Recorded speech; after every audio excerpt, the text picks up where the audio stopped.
Bismillahirrahmanirrahim. Assalamualaikum warahmatullahi wabarakatuh. Alhamdulillahi rabbil alamin. Alladzi khalaqal mauta wal hayata liyabluwakum ayyukum ahsanu amala wa huwal azizul ghafur. Allahumma salli ala sayyidina Muhammad wa ala alihi wa ashabihi ajma'in. Allahumma aftah lana hikmataka ya Allah, wansur alaina rahmataka ya dzal jalali wal ikram. Allahumma a'inna ala dzikrika wa syukrika wa husni ibadatik. Allahumma inna nas'aluka ilman nafi'an wa rizqan thayyiban wa amalan mutaqabbalan. Allahumma inna nas'aluka imanan kamilan wa yaqinan sadiqan wa qalban khashi'an wa lisanan zakiran. Duha ya Allah, limpahi kami dengan ilmu yang menyampaikan kami kepada yakin padamu ya Allah. Lindungi majlis ini dari niat yang salah, dari ilmu yang tidak manfaat, dari doa yang tidak engkau ijabah, dari amal yang tidak engkau terima. Taqabbal minna ya arhamar rahimin, innaka antas samiul alim. Amin ya rabbal alamin. Apa kabar hadirin? 1 bulan lebih tidak berjumpa. Nomor 236.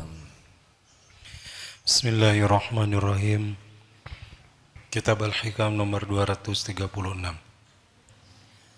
Ma tajiduhul qulub minal humumi wal ahzan fali azli ma muni'at minal wujudil ayan. Semua yang dirasakan oleh hati atau perasaan dan pikiran dari berbagai macam kerisauan itu, maka semata-mata karena masih tertahan dan belum dapat melihat musyahadah kepada Allah. Allah berfirman, la tahzan innallaha ma'ana. Jangan risau atau sedih, sesungguhnya Allah beserta kami. Firman Allah, ala inna awliya Allahi la khawfun alaihim walahum yahzanun. Ingatlah, sesungguhnya para wali Allah itu tidak merasa takut dan tidak juga merasa berduka cita. Nikmat terbesar di dunia ini adalah ketenangan. Ketenangan yang bukan dibuat-buat, tetapi ketenangan hadiah dari Allah bagi orang yang beriman teguh kepadanya dan beramal soleh dalam hidupnya. Perkara dunia tidak ada harganya bagi Allah.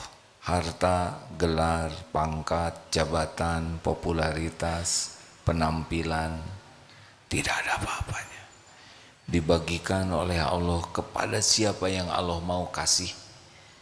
Termasuk orang yang durhaka, durjana, orang yang mengingkari, orang yang memusuhi Allah, yang mengkhianati, dikasih saja. Dunia ini dikasih saja, karena menurut Rasulullah SAW, kalau saja dunia ini ada harga sesayap nyamuk saja di sisi Allah, maka orang-orang yang ingkar itu tidak akan diberi minum walaupun seteguk. Saking duniawi ini tidak ada harganya, gangster, mafia, yakuza, Fir'aun kasih saja, tidak dibawa kemana-mana kok, hanya ngaku-ngaku saja. Benar? Ini rumah saya, itu istana saya, itu aset saya, itu perusahaan saya, hanya ngaku-ngaku. Rezekinya tetap saja cuma 3, yang dimakan jadi kotoran, yang dipakai jadi usang, dan yang dinafkahkan di jalan Allah cuman itu. Maka kita sama sekali tidak usah terpesona Tidak usah iri dengki kepada yang tidak ada harganya. Yang mahal dalam hidup ini dua, iman dan amal soleh. Jadi tenang itu hadiah dari Allah bagi orang yang beriman dan beramal soleh. Pikiran kita kalau mau bahagia ya dua ini saja. Bagaimana setiap hari, setiap kegiatan bisa meningkatkan iman. Apa yang kita lihat, apa yang kita baca, apa yang kita dengar, apa yang kita lakukan, bertemu dengan siapa, goalnya adalah iman meningkat. Dan apa yang kita lakukan jadi amal soleh. Dah, lebih simpel bukan? Bisnis, kerja, berumah tangga, olahraga, muamalah apapun, semuanya goalnya itu. Lari, olahraga sekarang sedang tren lari ya. Banyak yang melarikan diri dari masalah. Sekarang saya dengar lebih laku sepatu daripada sepeda. Gak apa-apa lari, gak apa-apa. Asal lari bisa menguatkan iman dan lari jadi amal soleh, sah tuh, pasti bahagia. Tapi lari kalau hanya mau menguatkan otot, bahkan jadi ria, ingin dianggap kuat, hebat, dengan penampilan yang bikin malu melihatnya, jamin tidak bahagia, walaupun jadi juara lari sekalipun. Nah, kenapa orang banyak risau? Tadi Imam Ibn Athaillah mengatakan bahwa risaunya itu pikiran, perasaan, semata-mata karena belum menyaksikan. Nah, menyaksikan bukan oleh mata kepada Allahnya ya, menyaksikan perbuatan Allah, kemahaagungan, kasih sayang Allah, perhatian Allah, pertolongan Allah, rahmat Allah. Nah, siapapun yang belum fokus kepada Allah, itulah sumber keresahan. Jadi masalah terbesar kita ternyata adalah ke Allahnya hanya sisa-sisa saja. Belum menjadi hal yang sangat utama. Contohnya sederhana. Kalau ada yang banyak risau di sini, contoh sederhana ya. Kenapa banyak galau? Pertanyaannya sederhana. Sholat kita tadi berkualitas tidak? Nah, itu. Wah, sholat saya kurang khusyuk. Pertanyaan selanjutnya, kenapa kurang khusyuk? Karena kurang paham. Pertanyaan selanjutnya, kenapa kurang paham? Karena tidak belajar. Tuh. Jadi ke Allahnya tidak serius belajarnya. Semua dipelajari. Ilmu ini pelajari, matematik dipelajari, biologi, fisika, teknologi, semua dipelajari. Kecuali ilmu sholat yang jarang dipelajari. Padahal sholat itu tiangnya. Bayangkan kita sholat sehari 5 kali plus duha plus tahajud, tapi sama, tidak mengerti. Kita ke masjid, datang pagi-pagi, sholat paling awal di masjid, tahiyatul masjid, sholat sunnah, tapi sama, tidak mengerti juga. Karena tidak belajar. Benar? Kenapa tidak belajar? Karena belum sungguh-sungguh ke Allah. Padahal wasta'inu bis-sabri was-salat. Jadikan sabar dan sholat. Sekarang kalau ditanya tentang arti bacaan sholat, nyeplos saja. Fatihah tidak ngerti, iftitah tidak ngerti, subhana rabbiyal azim tidak mengerti juga, rabbighfirli warhamni tidak mengerti. at-tahiyatul mubarakatul, tidak mengerti coba. Jadi di mana nikmatnya sholat? Ini serius hadirin. Jadi kenapa? Karena enggak serius ke Allahnya. Kalau kita tahu sholat itu pembuka pertolongan Allah, pasti serius kita pertolongan Allah. Sekarang apa yang bisa kita nikmati kalau tidak Allah yang memberi? Tidak ada. Apa yang diinginkan? Mau apa? Semuanya pasti milik Allah. Semuanya pasti dalam kekuasaan Allah. Mau jungkir balik kalau Allah tidak ngasih, tidak akan terjadi. Tapi ya kita tidak serius sih ke Allahnya. Jadi kita sering menganggap ini masalah dengan keluarga, ini masalah dengan anak, istri saya masalah, suami saya masalah, mertua saya ikut campur, tetangga masalah, semua dijadikan masalah.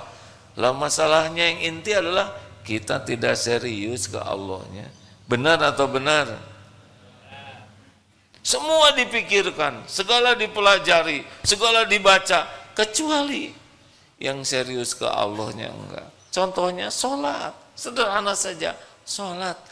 Berapa banyak kita yang doa pakai bahasa Arab dan tidak tahu yang kita minta.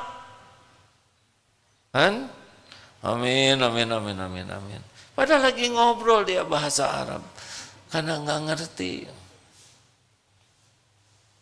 Kenapa? Karena tidak mau belajar. Betul tidak? Kenapa tidak belajar tentang doa, tentang bacaan sholat, tentang ayat? Karena enggak serius, yakin Allah yang bisa nolong. Ayo. Jadi fondasinya aja kita enggak pasang. Jadi aslinya kita teh sibuk enggak puguh lah. Pak-pik-pak. Waduh, segala dilakukan, segala dikerjakan, segala dibaca, segala dipikirkan. Tapi yang paling penting tidak. Selanjutnya kita juga sering belajar, seperti belajar teori berenang, detail sekali. Begini caranya. Tapi nggak pernah masuk ke air. Kan? Bisa nggak jago berenang? Tidak sedikit yang belajar agama, tapi nggak masuk ke dalam praktek, ya. Itu belajar berkuda, teorinya begini, gini, tapi nggak pernah naik kuda, nggak bisa. Nah, jadi harus gimana dong? Kalau mau bahagia tidak punya pilihan. Ala inna awliya Allahi la khawfun alaihim walahum yahzanun. Ingatlah para kekasih Allah itu tidak merasa takut dan tidak sedih dengan dunia ini. Lalu Asyibli berkata, siapa yang benar-benar mengenal Allah tidak akan risau dan tidak berduka selamanya. Gini maksudnya ya, yang saya pahami. Misal ini ya, ini saya menceritakan yang dibayangkan tentang orang yang yakin ke Allah. Kalau dilihat dari bacaan dan ilmu, orang yang yakin ke Allah, misalkan dalam situasi yang sangat sulit, yakin ada Allah yang menguasai semua kesulitan. Yakin kesulitan ini terjadi dengan izin Allah. Yakin kesulitan ini sudah diukur oleh Allah. Yakin Allah memperhatikan kita yang sedang dalam kesulitan. Dan Allah sudah janji akan menolong orang yang bertawakal kepadanya. Sedangkan Allah maha dekat, lebih dekat dari siapapun mengetahui tentang kita. Semua pertolongan ada dalam kekuasaannya. Semua makhluk ada dalam genggamannya. Semua rizki miliknya. Dan dia memperhatikan kita setiap saat. Tahu kita sedang lapar, tahu kita kehausan, tahu kita sedang sakit, sedangkan tidak ada yang lebih menyayangi kita selain yang menciptakan kita. Coba gimana kalau orang sudah punya keyakinan gitu kan? Anteng tidak kan? Nggak jawab. Karena belum ketahuan oleh kita ya. Saudara kita di Palestina, bagi yang tingkat keyakinannya sudah mantap ya kan, meninggal sudah pasti sudah waktunya dicabut nyawa oleh Allah. Meninggal terbunuh jadi syuhada, hadiahnya masuk surga tanpa hisab. Itu yakin itu. Sekarang saya lihat yang sedang tertimpa satu keluarga itu di video, ini anak saya besar kemungkinan sudah meninggal di samping saya, yang kiri karena masih bayi.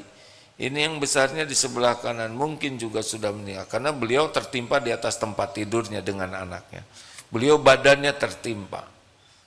Zikir saja terus. Ini biiznillah. Pasti ada hikmahnya.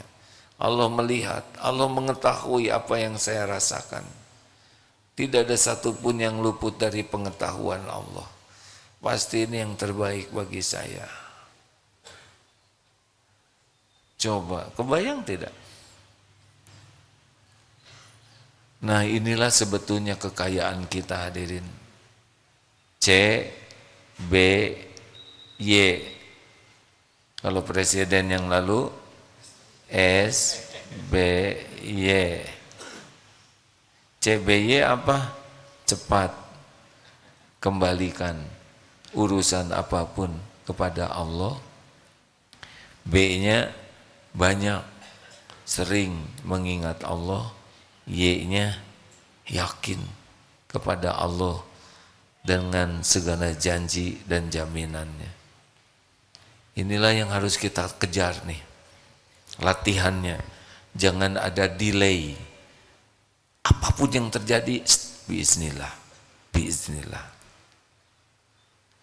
Ternyata di Mekah kemarin suhunya 52 derajat, 51,8.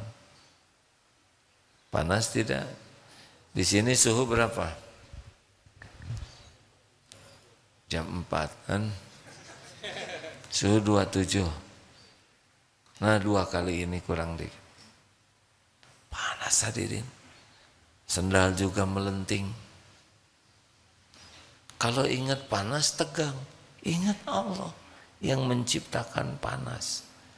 Kalau panas bisa membuat meninggal, berarti semua jamaah haji meninggal, ya. Benar? Yang meninggal yang sudah waktunya. Ingat panas, ingat Allah.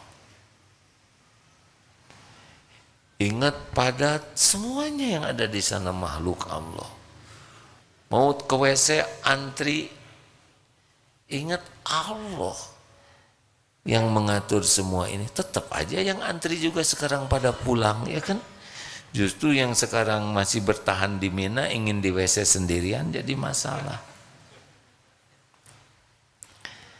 Ingat apapun segera ke Allah.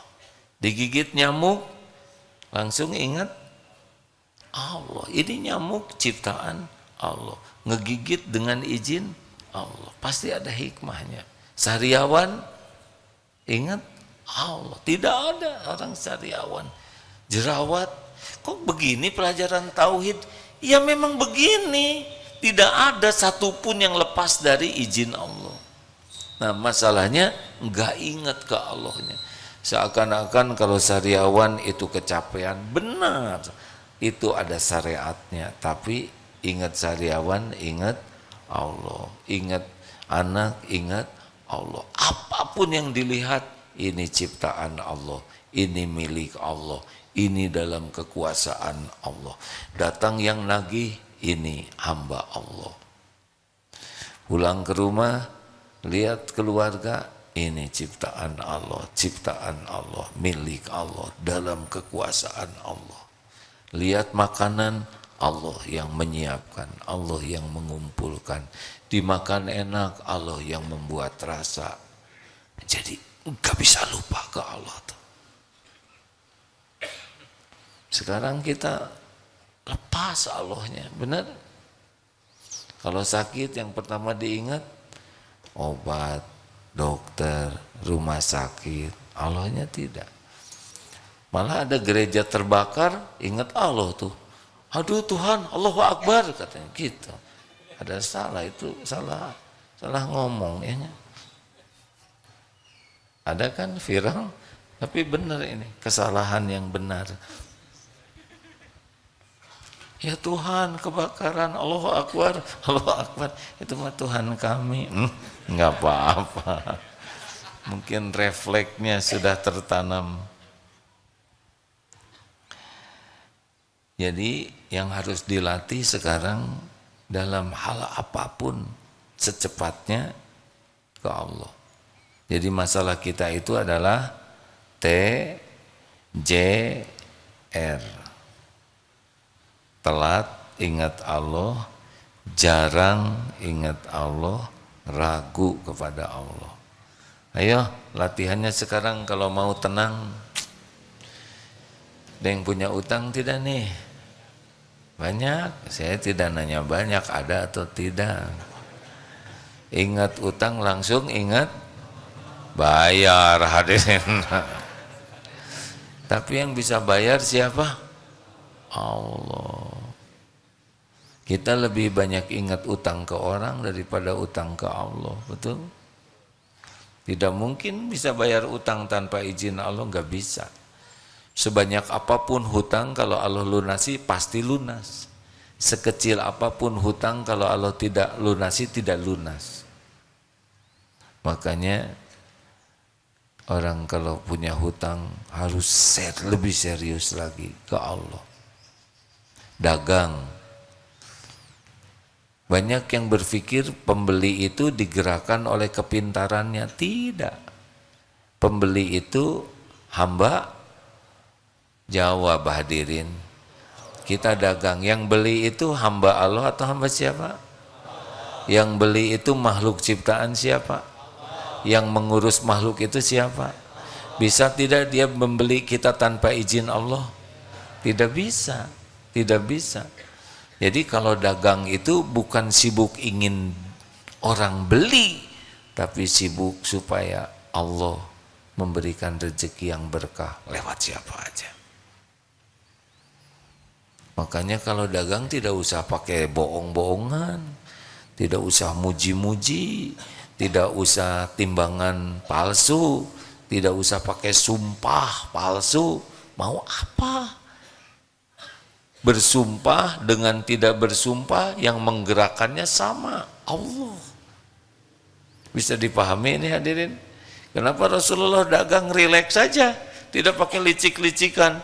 Karena Rasulullah dagangnya itu syariatnya dengan orang, hakikatnya Allah. Mau ngapain licik? Licik Allah yang ngasih rezeki, tidak licik Allah yang ngasih rezeki. Mau ngapain licik? Sama saja kok. Yang pemberi rezekinya adalah Allah. Mau ngapain sumpah palsu? Sumpah palsu itu hanya menghancurkan keberkahannya. Bicara apa adanya, tidak usah pakai tipu-tipuan. Allah Maha mendengar, Allah memperhatikan kelakuan kita.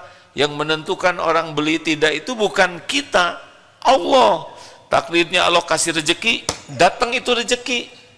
Kalau Allah tidak mau ngasih, tidak akan pernah bisa datang itu rezeki. Jadi untuk apa licik-licikan? Itu kalau yakin ke Allah. Nih suami istri lagi beda pendapat, bertengkar. Siapa yang bisa melunakkan hati?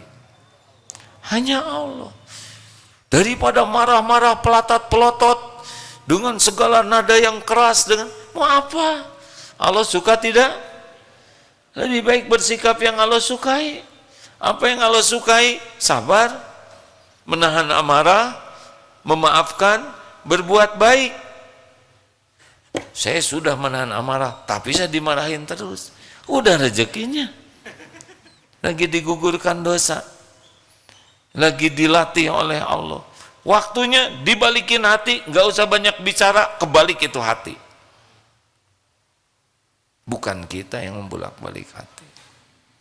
Itu kalau mengandalkan Allah. Kalau mengandalkan diri, oh pelatot, pelotot, segala. Dan Allah tidak suka lihat orang yang marah-marah, tidak mau memaafkan, dan tidak mau berbuat baik. Pilih yang Allah suka, hadirin. Nanti Allah yang menyelesaikan.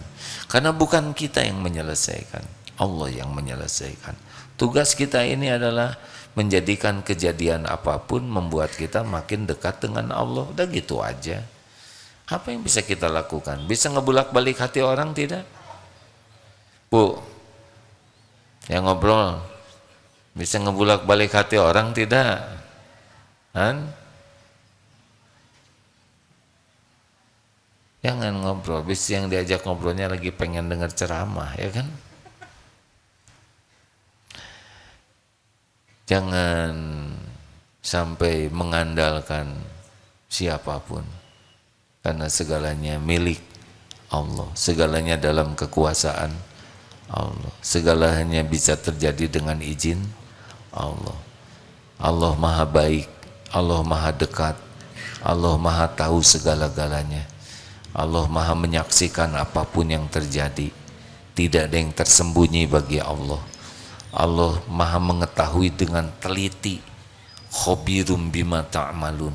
Tidak ada yang lepas sekecil apapun dari pengetahuan Allah, pengawasan Allah, kekuasaan Allah. Mutlak segala-galanya di jagad semesta ini, dari yang terbesar sampai yang terkecil. Wa huwa ma'akum aina ma kuntum wallahu bima ta'maluna basir. Dan dia Allah bersamamu dimanapun engkau berada, dan Allah maha menyaksikan apapun yang engkau kerjakan. Tidak ada satupun luka yang Allah tidak tahu. Tidak ada satupun lara yang lepas dari pengetahuan Allah. Tidak ada satupun derita yang tidak disaksikan oleh Allah. Semuanya cermat, Allah mengetahuinya. Dan tidak ada yang disia-siakan.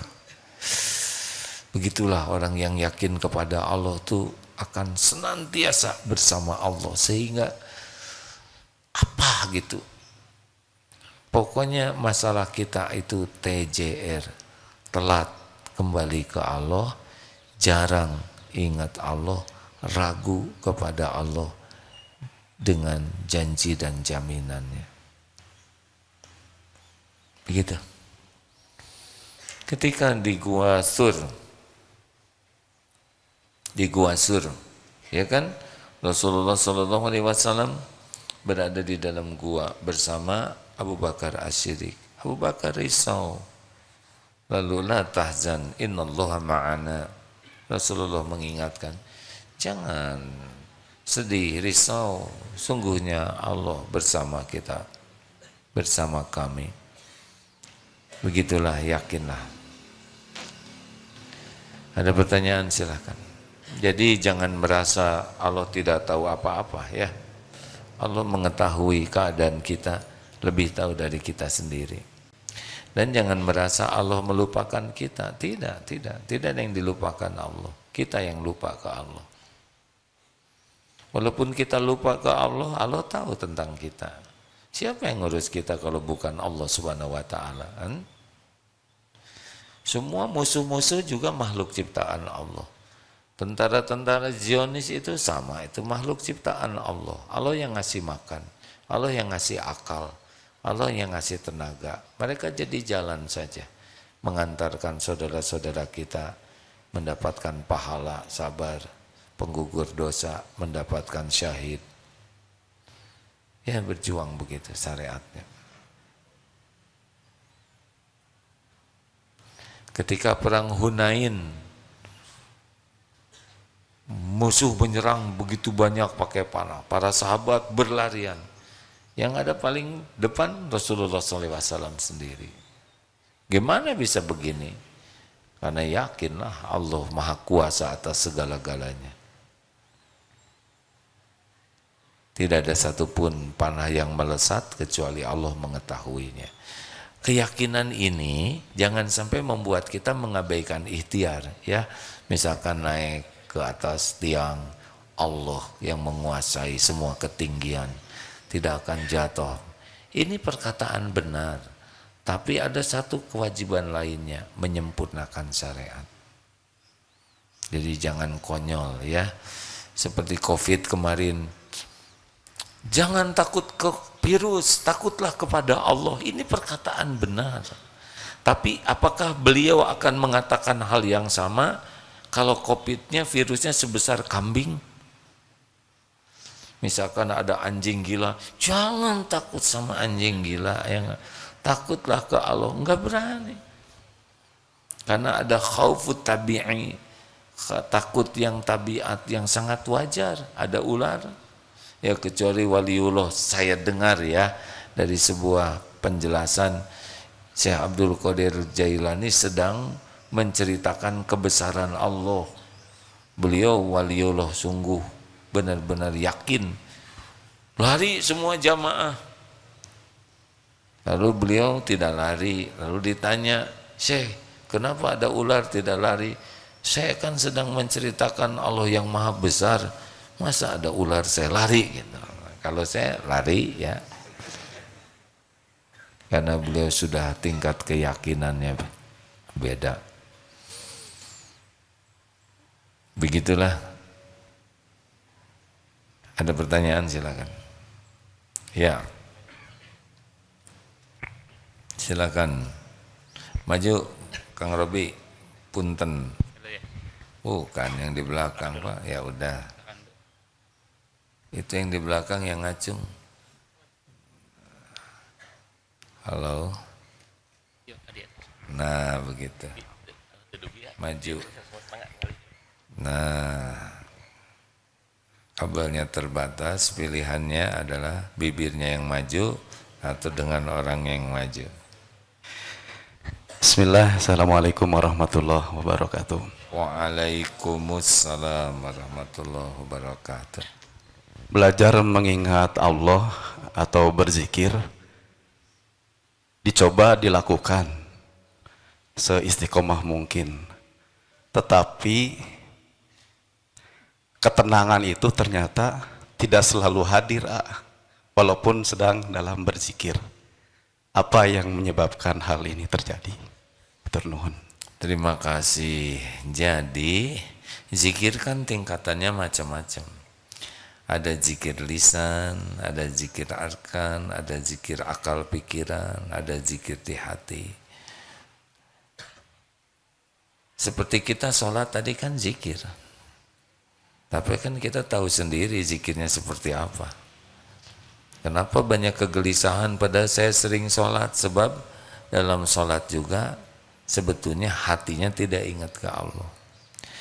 Jadi gini, ada beberapa tingkatan yang saya dapat ilmunya. Pertama, ini orang memang niat zikir. Mulut zikir, subhanallah, subhanallah, subhanallah. Tidak ada niat ria, niat zikir betulan. Subhanallah, subhanallah. Tapi mulutnya saja yang berzikir, pikiran, hati lepas. Subhanallah, subhanallah, subhanallah. Mudah-mudahan sudah ada pahalanya dibanding dengan yang zikir dengan niat ria. Subhanallah, subhanallah. Ini tidak ada niat ria. Seperti pada sholat kan kita refleks zikir, tapi dalam zikirnya lalai hatinya, tapi mulutnya tetap nyebut. Nah ini masih zikir yang level-level yang lebih baik dari yang tidak zikir, tetapi belum zikir yang sesungguhnya. Karena zikir yang sesungguhnya zikir dengan keyakinan. Ada juga yang zikir dia sadar sedang zikir, subhanallah, subhanallah, sadar nih saya lagi zikir nih. Tadi zikir tapi dia tidak sadar walaupun niatnya zikir. Subhanallah, subhanallah, subhanallah. Dia sadar sedang menyebut subhanallah, tapi belum paham makna subhanallah. Tingkatan selanjutnya, alhamdulillah, alhamdulillah. Dia memahami segala puji bagimu ya Allah. Nah, ini sudah lebih enak nih. Alhamdulillah, astagfirullah, saya mohon ampun padamu ya Allah. Ini sudah lebih anteng karena sudah ada isinya. Ini sudah paham arti, tapi belum menjiwai. Ada lagi tingkat selanjutnya. Alhamdulillahi Rabbil Alamin. Kebayang nikmat yang Allah berikan. Kalau yang tadi yang ketiga baru memuji Allahnya, tapi yang ini menjiwai apa yang Allah berikan. Alhamdulillah, ingat mata. Alhamdulillahi Rabbil Alamin. Lihat anak, alhamdulillah, ingat punya anak. Lihat jari, alhamdulillah ya Allah. Nah, ini udah dalam ini. Sudah menikmati zikir dengan penuh kesadaran atas pemberian Allah. Astagfirullah, ampun ya Allah. Kebayang ketika mata berzina, ketika bicara sia-sia.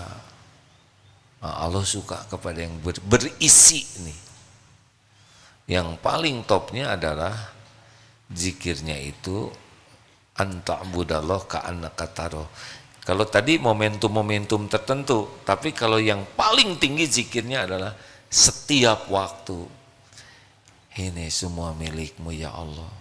Semua ciptaanmu, semua dihidupkan olehmu, dibentuk olehmu. Ini semua yang hadir diberi rezeki olehmu setiap waktu, diberi perasaan, diberi cinta, ditutupi aib. Ini bangunan kau yang menyediakan, ini sudah tertulis di lauh mahfud sebelum hamba engkau ciptakan. Diri ini milikmu. Kalau sudah begitu sudah anteng.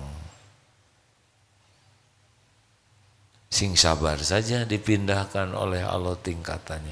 Tapi sudah zikir saja sudah bagus. Karena kalau tidak zikir mulutnya akan sia-sia atau maksiat. Itu pun disyukuri itu. Walaupun belum masuk. Istiqomah nanti dipindahkan oleh Allah.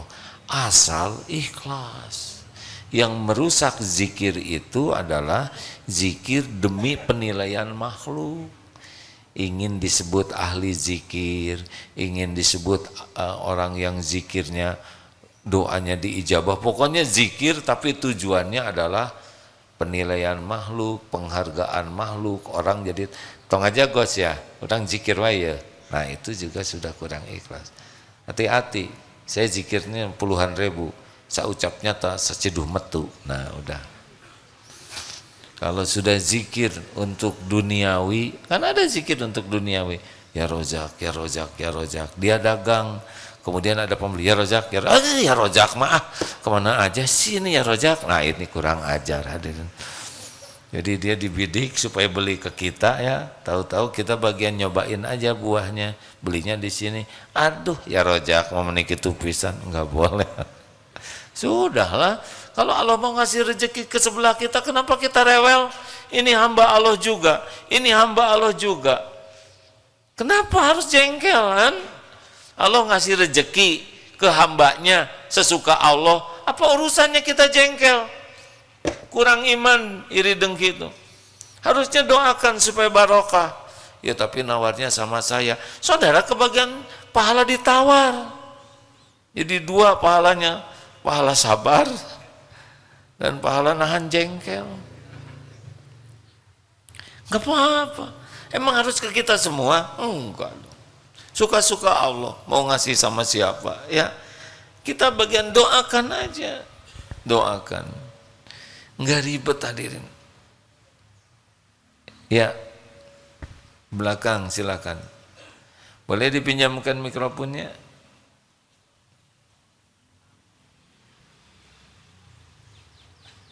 Nah kalau diam gini teh harus ingat Allah tuh lagi memperhatikan kita. Jadi nggak ada sendirian. Ini ada yang kursus bahasa Arab. Gimana saya tidak punya teman untuk praktek bahasa Arab atau praktek ke Allah saja yang maha dekat. Tinggal banyak doa. Ya Allah, uhibbuk ya Rabb. aku mencintaimu. Lanjut.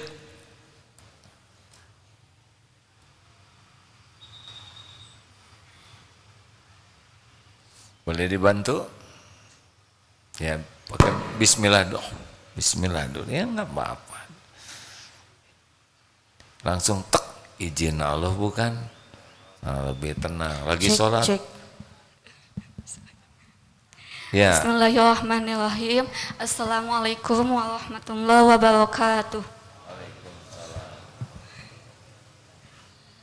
Hakim, saya Feti Siti Fatimah mengucapkan terima kasih. Alhamdulillah. Jazakumullah khairan. Wa iya, gimana? Dan mohon maaf atas kekhilafan yang pernah dilakukan. Sebagaimana firman Allah,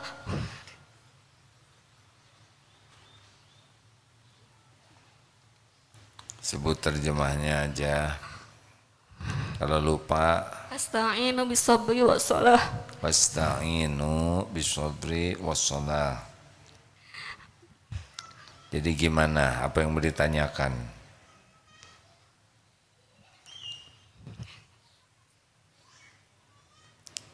Alhamdulillah. Mau nanya kan sebagaimana firman Allah tersebut, jadikanlah sabar dan sholat sebagai penolong.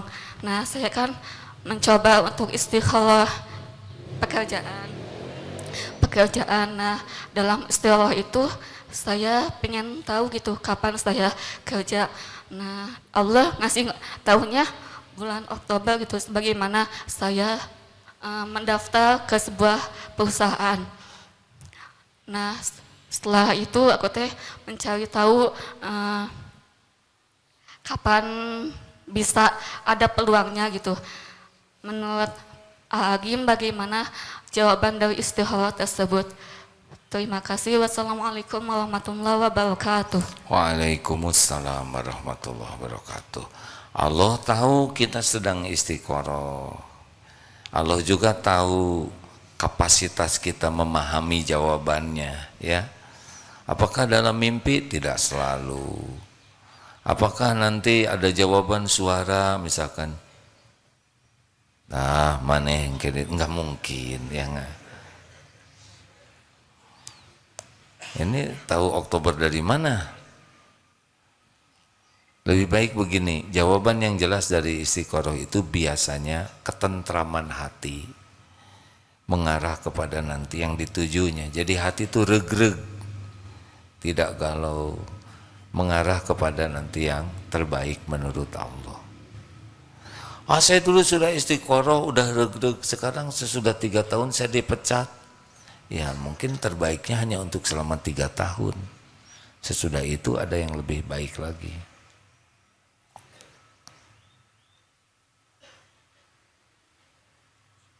Emang sekaligus bekal terbaik seumur hidup, kan hidup ini ada episode-episodenya. Begitu teh. Jadi regreg saja, terus saja memohon ke Allah. Tidak boleh, kalau mau istiqoroh jangan ngatur Allah ya. Misal ada yang istiqoroh nyari jodoh, ya Allah saya serahkan kepadamu. Tapi kalau bisa yang itu, kan mudah bagimu ya. Ya sudahlah, maneh gitulah. Enggak boleh istiqoroh, biar Allah memilihkan ya. Apakah kalau pilihannya satu harus istiqoroh? Istiqoroh juga antara iya dan tidak. Ya terakhir mau nanya, silakan. Ini dulu ya, sebentar deh. Depan. Iya. Bismillahirrahmanirrahim. Assalamualaikum warahmatullahi wabarakatuh. Waalaikumsalam warahmatullahi wabarakatuh. Alhamdulillah. Pak Ustadz, saya mau bertanya. Saya ini berprofesi sebagai tukang pijat selama ini. Dan sebelumnya saya pernah menolak untuk memijat seorang wanita. Namun saya pernah bertanya para Ustadz kembali, katanya tidak jadi masalah di mana tidak berniat untuk hal-hal yang macam-macam yang tidak baik dan harus ditemani oleh suaminya itu wanita. Padahal saya sudah menolak dia karena dia sudah memaksa, karena dia tidak kuat akan sakitnya, lalu saya tangani. Nah, ya, asalkan jangan sampai menyentuh badan. Selama saya berzikir, memijat tangan kakinya, tetap apakah saya berdosa selama ini? Begitu. Terima kasih. Assalamualaikum jadi warahmatullahi tidak wabarakatuh. menyentuh badan. Iya.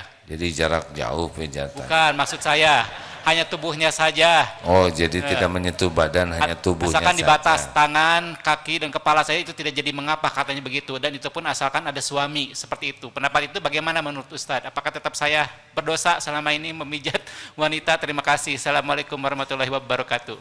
Waalaikumsalam warahmatullahi. Kalau keadaannya darurat, Allah sudah ngasih kepada ade ilmu pijat, keseleo, kepelitek. Terus ada wanita jatuh dan minta tolong dan kemampuannya ada dan tidak ada wanita lain yang bisa menolong. Tolonglah. Tapi diusahakan ada yang lain pakai sarung tangan dan secukupnya. Sambil dibawa ke yang lebih ahli gitu. Sama misalkan dokter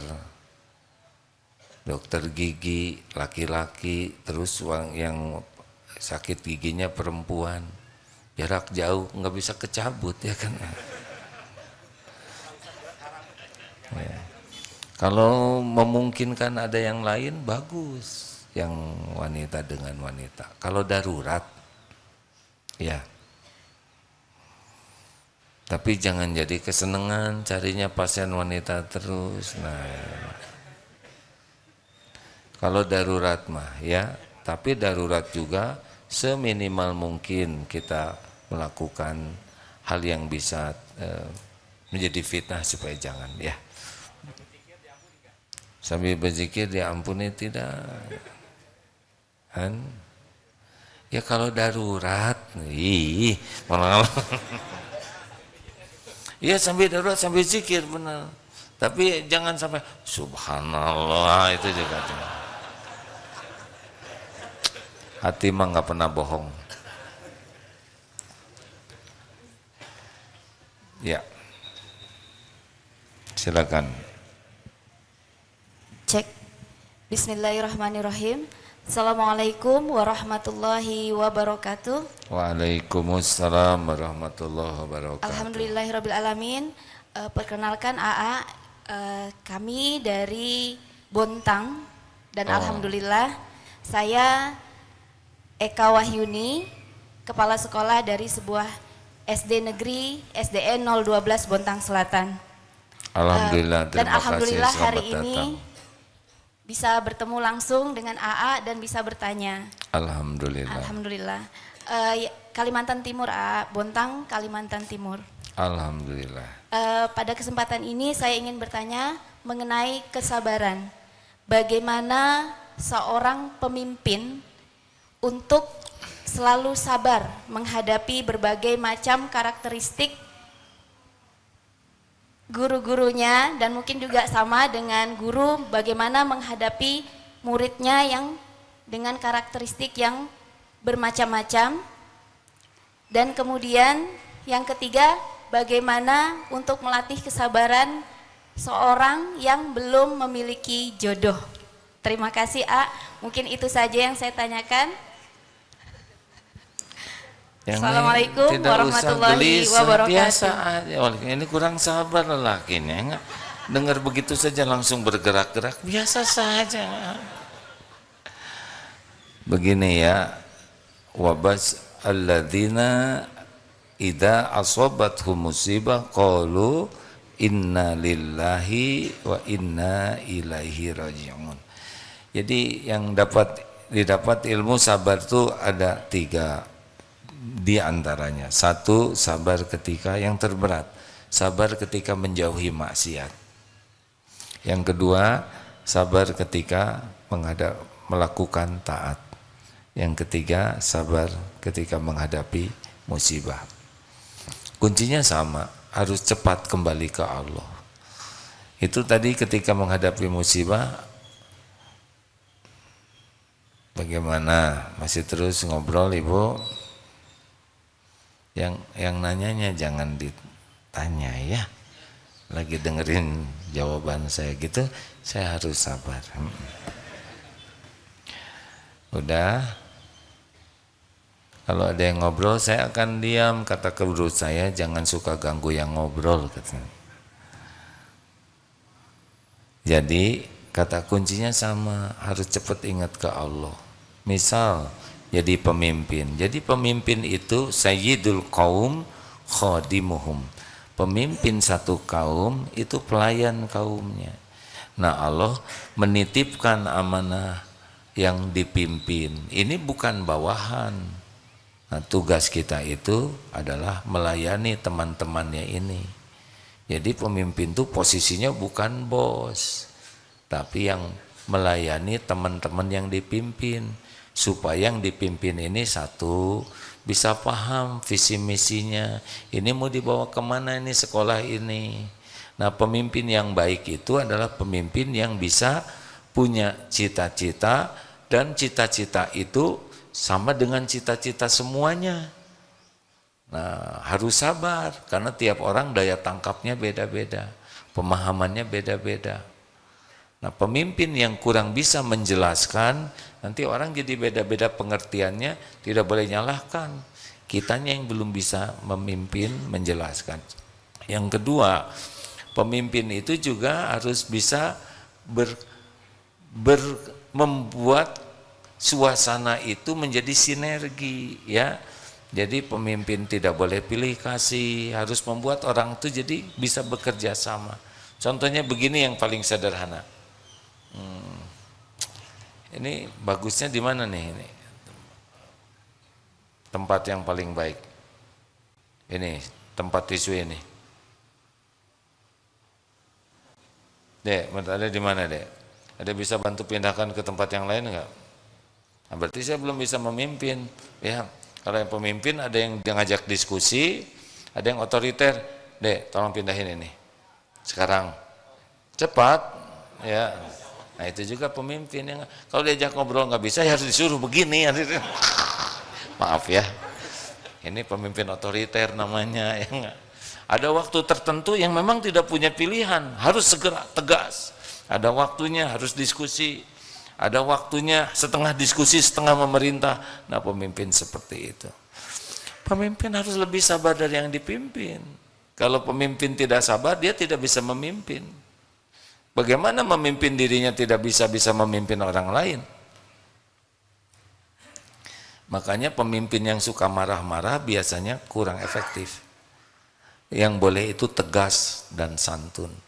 Kalau pemimpin pemarah biasanya tidak begitu efektif kepemimpinannya, karena orang hanya melakukan karena takut, bukan karena bahagia.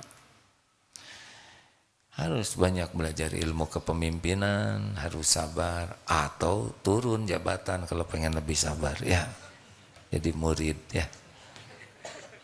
Sekarang murid SD ya harus sabar lah. SD umurnya segitu, cara berpikirnya segitu. Kita nggak bisa menginginkan anak SD sesuai dengan pikiran gurunya. Selalu nggak bisa ya. Kita harus berusaha agar anak-anak ini bisa menjadi lebih baik. Tapi tidak bisa standarnya harus selalu sama dengan standar guru. Coba kalau guru dengan murid SD meninggal sama-sama, kemungkinan ke surga yang mana? Murid atau guru? Murid belum punya dosa, maka nggak boleh ngejago sama SD ya. Justru itu anak SD-nya ngejago. Banyak yang harus dipelajari teh. Tetapi intinya adalah zikrullah lah ya. Oh, ini titipan Allah. Anak ada yang nakal, ada yang jengkel, murid-murid itu ya sama semuanya ciptaan Allah. Ladang amal. Pokoknya masalah terbesar kalau nggak ingat Allah dah itu. Nah gitu. Terima kasih. Tentang jodoh ya. satu lagi. Ini yang belum. Lah, jangan Mungkin ditunjuk. mungkin ada atuh yang lah. ada doanya mungkin. Oh, bisa. ada calonnya juga ada di sini. Siapa tahu bisa dapat jodoh di sini di Darut Tauhid. Biasa aja tuh, tenang. Ini yang belum punya jodoh, ini udah kok bergerak-gerak juga dia.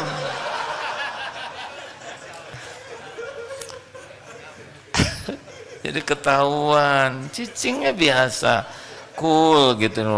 Mana udah belum tentu jodoh, mau juga.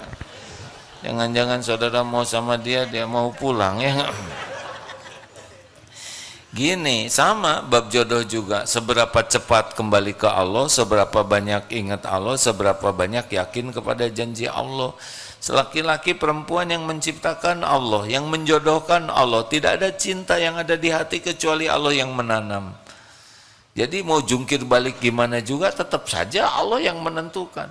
Tapi dia udah janji mau menikahi saya, ternyata dia menikahi teman saya, berarti jodoh teman, sederhana sekali ya. Tapi saya sedih ya, atau tinggal dirasa-rasain aja. Itu ingat cerita yang kemarin itu.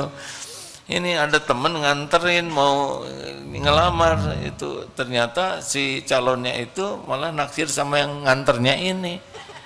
Ini kan pahit sekali. Nah, itu namanya sudah ketimpa tangga, kejepit pintu, begitulah. Sudahlah, jodoh mah Allah yang ngatur. Wa min ayatihi Al-Rum ayat 21 ya, di antara tanda-tanda kebesaran Allah bab jodoh itu. Benar-benar rahasia Allah. Udah minta aja. Yang penting kita melayakkan diri menjadi hamba yang dikasih jodoh oleh Allah. Ikhtiarnya gimana? Ya seperti ini ikhtiar juga ya. Siapa tahu di DT ada. Saya juga heran, di DT yang belum nikah juga ada. Tinggal jebet-jebet aja secara perhitungan manusia, ya kan? Ikhwan ada yang belum nikah, ada apa jeret gitu kan. Gajeleng ke sana gitu. Tapi faktanya gajeleng ke sana munjerit orangnya, ya kan?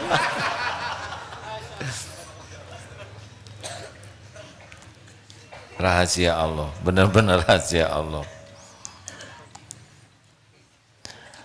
Tapi saya wajahnya kurang cakep. Enggak ada kaitan dengan wajah jodoh tuh. Jawabannya begini, yang bikin wajah ini siapa? Yang menentukan jodoh siapa? Mustahil gara-gara wajah kita terus Allah kan nentuin jodoh, enggak nyambung. Wajah yang bikin Allah, yang menentukan jodoh adalah Allah. Seperti kalau toko ditutup, nanti gimana yang beli? Atau sederhana, yang nyuruh tutup waktu sholat siapa? Yang nyuruh sholat tepat waktu siapa? Yang ngebagikan rezeki siapa? Masa gara-gara kita nutup toko, mau sholat, kemudian Allah jadi nggak ngasih? Gak mungkin. Jadi sekarang mah ikhtiar supaya menjadi orang yang layak gitu. Nggak ada kata terlambat ya. Waktu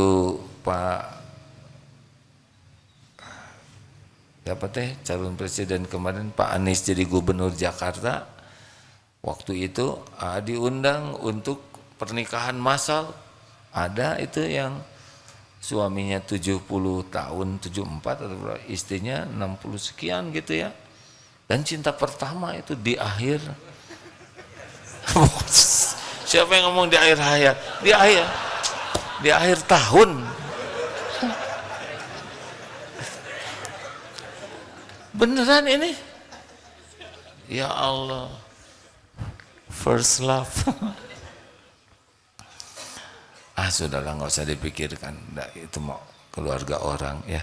Begitulah, tinggal minta saja yang banyak. Banyak istighfar dan husnuzon kepada Allah. Jangan terikat oleh umur. Wah, saya udah di atas 25. Ini mau 25, mau kepala 3, mau kepala 4, kalau kepala 6 sama. Kalau Allah nakdirkan jodoh ya nggak kehalang oleh umur. Ya. Insya Allah pulang dari sini insya Allah dapat ya Bu. Mohon doanya. Doa apa? Doa Supaya aja. dapat jodoh. Iya.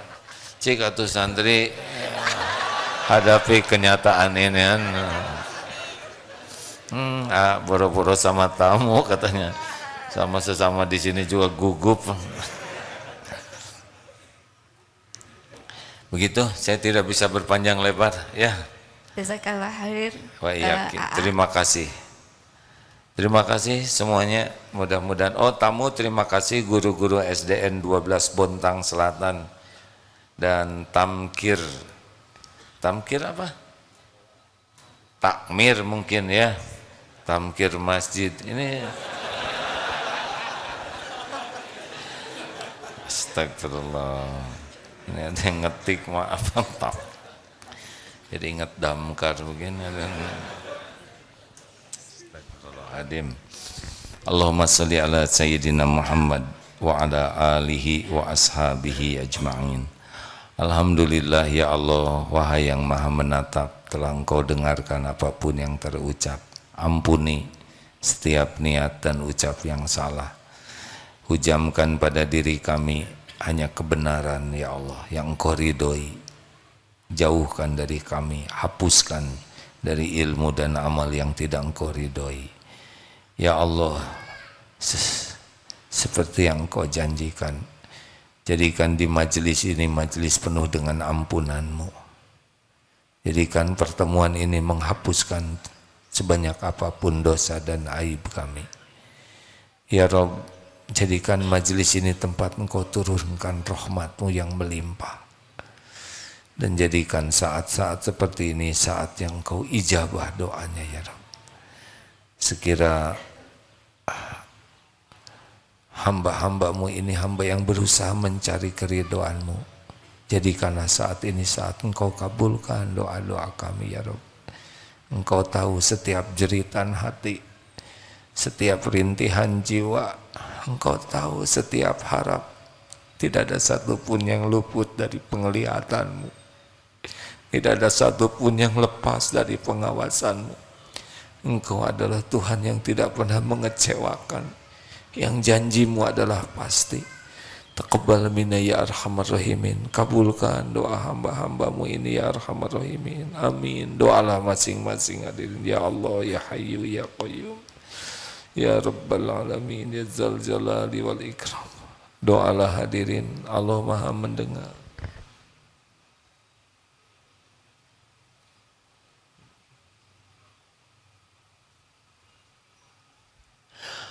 Amin ya Allah, taqabbal minna ya Hayyu ya Qayyum ya Rahman ya Rahim.